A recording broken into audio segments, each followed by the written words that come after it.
বল আজকে তুই শুরু কর বলো। হ্যালো গাইস, তোমরা কেমন আছো বলো। হ্যালো গাইস, কেমন আছো বলো। তুমি কেমন আছো বলে দাও। তুমি কেমন আছো বলে দাও। বলো আমি ভালো আছি।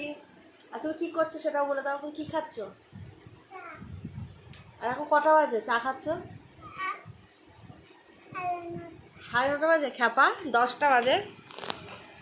তো গাইস আমরা ঘুম থেকে উঠেছি 9:45-র সময়। বিস্কুট খাবো।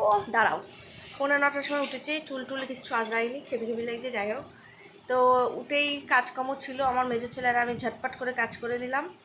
কাজটা কর্ম করতে করতে 10টা বাজে। আর এখন 10টার সময় আমরা খেতে বসেছি চা। আর আমি, আমার মেজো ছেলে আর বুকান, এইবার তো চাটা পড়বে। আমরা 2-3 জন শুয়েছিলাম। আর আমার বড় ছেলে 5:30টার সময় উঠে পড়তে গিয়েছিল, তাই জন্য সেইটা পূরণ করছে এখন। এই যে ঢুলছে,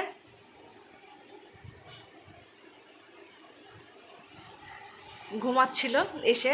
বলে তোমরা ঘুমিয়েছো, আমারও ঘুম পাচ্ছে। মানে এমনিতেও মানে রাত্রিবেলাতে দুই ভাই একসঙ্গে শোবে। আর কি করবে জানো, ওই হাহা হিহি গল্প, মানে কি গল্প তখন, মানে যত প্রাণের গল্প দুজনা মিলে করবে। তো কালকে মেজো ছেলে আমি এইখানটা করে এই কর্নারটা করে শুয়েছিলাম। কিছুক্ষণ পর দেখছি সেই বাদরের মতো আমাকে বসে আছে। আমি ঘুমটা যে মানে চোখটা খুলেছি, আমি বলছি কে রে, কী হলো আমাকে বসে আছিস কেন? ঘুম আসছে না আমাকে একা তোমরা নিচে রেখে দিয়েছো, তোমরা খাটে শুয়ে আছো, আমার ঘুম আসছে না। দেখলাম মেজো ছেলে ঘুমিয়ে পড়েছে। কাল ইচ্ছে হয়েছিল আমার মেজো ছেলে যে মা তোমার কাছে শোবো, তাই কারণে আমি এই দিকটা করে শুয়েছিলাম। আর আমাদের তোমাদের দাদাভাই আর বুকান ওই দিকটা করে শুয়েছিল। দিয়ে আবার মেজো ছেলে যখন ঘুমিয়ে পড়লো, দেখলাম বড় ছেলেরও তো ইচ্ছা করছে মায়ের কাছে একটু শুই, একা একা এখানে শুয়ে আছে। দিয়ে আস্তে আস্তে নেমে আমি আর বড় ছেলে শুয়েছিলাম নিচে। কালকে আমার মোট কথা ঘুম নিয়েই হলো কথা। সেখানেই যাবা, সেখানেই আমি ঘুমিয়ে পড়বো। আর আমি ঘুমিয়ে পড়লে আমার ওপর দিয়ে যদি প্লেন কী বলে ট্রেন চলে যায় আমার সামনেই। আর ঘুমের ডিস্টার্ব আমাকে করলে আমার খুব রাগ ধরে যায়। ঘুম আমার কাছে সবচেয়ে প্রিয় জিনিস। যদি কেউ বলে সবচেয়ে প্রিয় জিনিস তোর কোনটা, আমার কাছে ঘুম। ঘোরা টোরা আমার ওসব পছন্দ হয় না।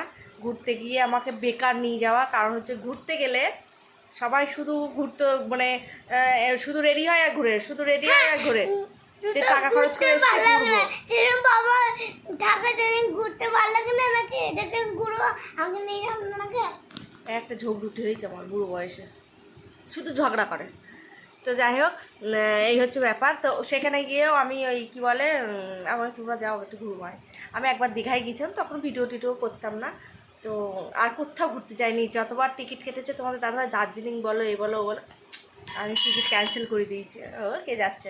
হ্যাঁ, ও চাকরি করার ক্ষেত্রে আমি গিয়েছি রাজস্থান, পাঞ্জাব, স্বর্ণ মন্দির ফন্দির সেসব আছে, বাঘা বর্ডার, এইসব সব কিছু আমি দেখেছি। কিন্তু এই এখন আর কোথাও ঘুরতে যাই না। এখন আমার শুধু মনে হয় ঘুরতে যাওয়া মানে বেকার আমার।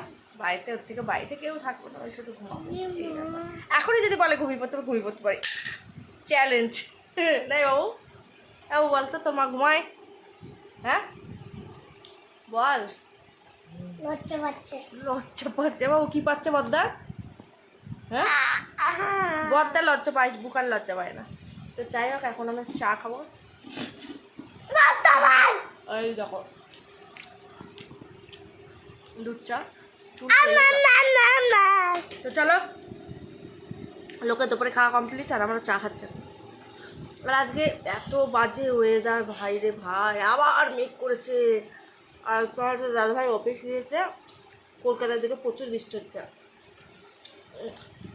জানি না এদিকে কী হবে, মনে হচ্ছে ঢালবে।